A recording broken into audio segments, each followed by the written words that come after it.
Ladies and gentlemen, the first day of padded practice for the New York Football Giants has concluded, and we have some notes, some storylines, discussion points, if you will. What's going on? I'm Nick Falato of Big Blue View here to give a brief overview of Giants training camp thus far. The corollary to adding Darren Waller, Paris Campbell, and Jalen Hyatt for the Giants offense was to rectify their 2022 critical vulnerability on offense, which was their lack of explosive plays. If training camp has shown us anything, it's that tight end Darren Waller is different than anything the Giants have possessed at this position, although arguments about Jeremy Shockey are welcomed, albeit they're a bit different. Waller's sheer size and athletic traits were on full display through the first week of training camp, and the Giants wish it remains that way henceforth.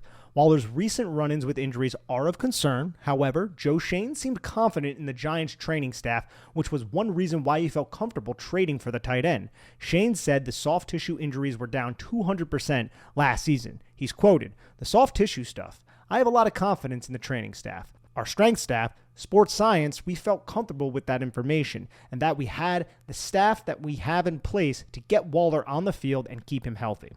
I'm knocking on wood for 12. He could be a true difference maker and take the offense and Daniel Jones beyond the wall of greatness. We also shouldn't forget about Daniel Bellinger, and I don't believe we have.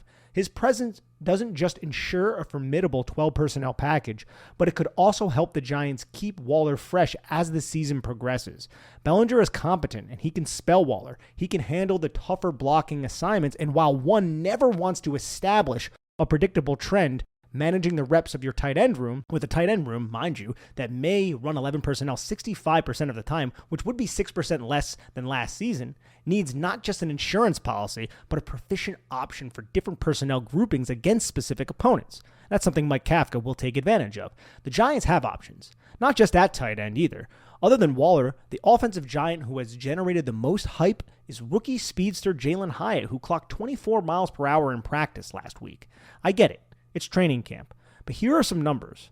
Tyreek Hill's fastest time last season was 21.8 miles per hour. Jalen Waddle's was 22.5. Darius Slayton, 21. Saquon Barkley, 21.3. And Daniel Jones last year was 19.6. Jones' fastest career time was 2020. I think we all unfortunately remember that against the Eagles. Stumbled, fell on his face, tackled by an invisible person. Still, 24 miles per hour for Jalen Hyatt is an insanely impressive number. Fortunate for the Giants, his speed is only part of what is turning heads at training camp. Hyatt's concentration, body adjustment, and the toe drag swag he has displayed so far, they're all impressive. And he's also exhibited explosive releases off of the line of scrimmage. Hyatt may have a significant year one impact, but he also doesn't have to if he's not ready to actually find the football field, because all of a sudden the Giants possess some depth at the wide receiver position. But if he can add statistical significance to the wide receiver position, it's just going to be a cherry on top of an excellent Sunday. More than likely it will be digested on Sunday.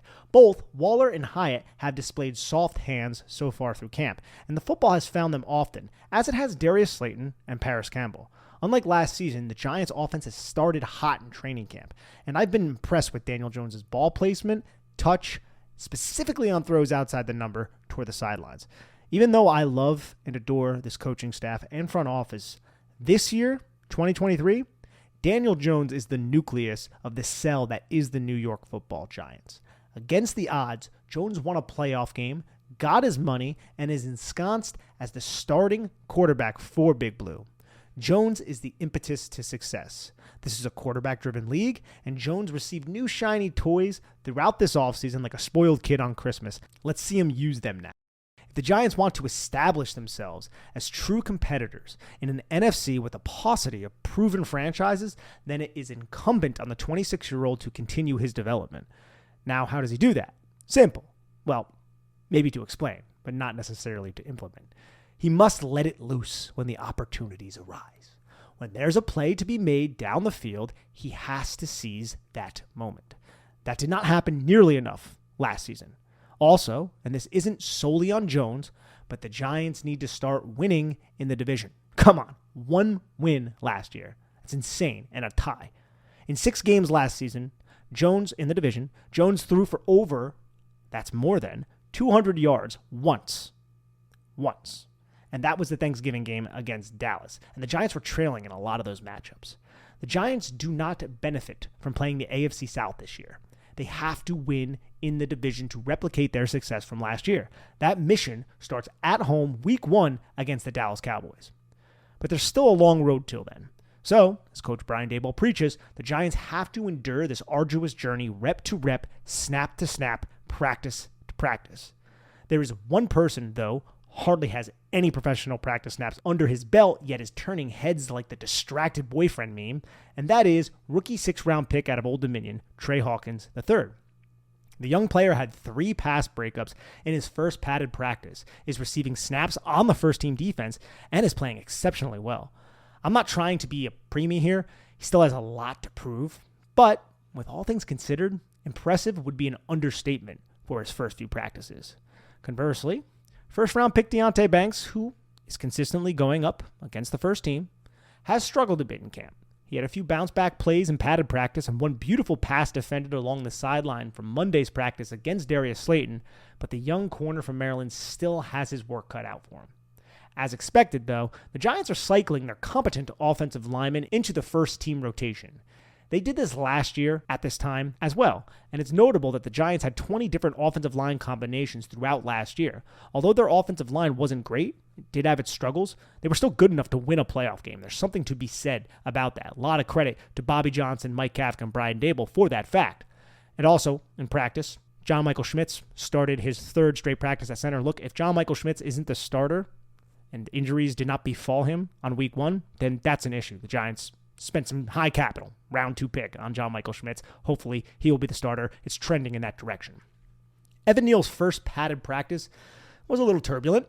He was beat inside by a beautifully timed move from Kayvon Thibodeau and struggled to angle off Azeez Ojulari's speed. There's a lot of pressure on the young tackle, and his development is a crucial ingredient for Giants' success. That's no surprise.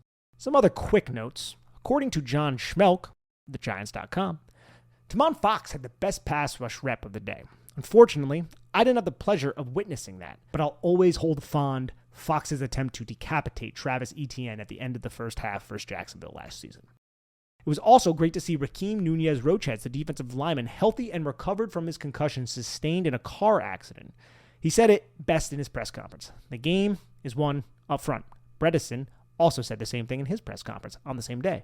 One key factor to dominating the trenches for the New York Giants on the defensive side of the football is Leonard Williams, who dominated throughout his first padded practice.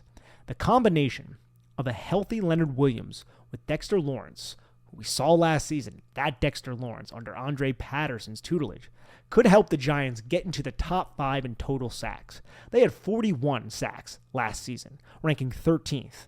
With this defensive line and the amount that they're going to be able to sub to keep guys like Dex and Leo fresh, and the developments of Ojulari and Thibodeau under the aggressive eye of Wink Martindale, top 5 in sacks is attainable. And it's something that I'll truly be looking forward to. And that's not even acknowledging all of the additions that the Giants made on offense that now we need to see Daniel Jones seize and take advantage of, and hopefully we can see Daniel Jones starting to be discussed as a top 10 quarterback rather than a top 20 or top 15. Thank you, everyone, for tuning into this quick hitter. I'm Nick Falato. Have a wonderful day.